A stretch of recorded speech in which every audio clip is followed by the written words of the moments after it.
My wife and I had been married for 33 years when the diagnosis came, leukemia. It's the kind of news that stops time, but she didn't want to waste a single second of what she had left. She made a choice that she was going to spend her final chapter creating memories.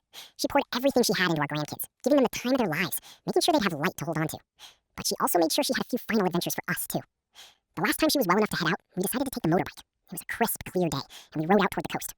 We stopped at a small shop to grab some fish and chips, and then we made our way up to the cliff tops.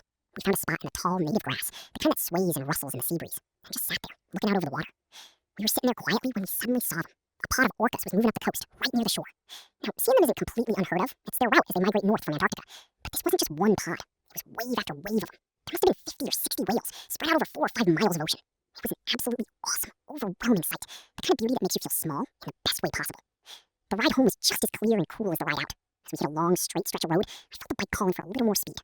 I opened it up, feeling the power of the engine beneath us.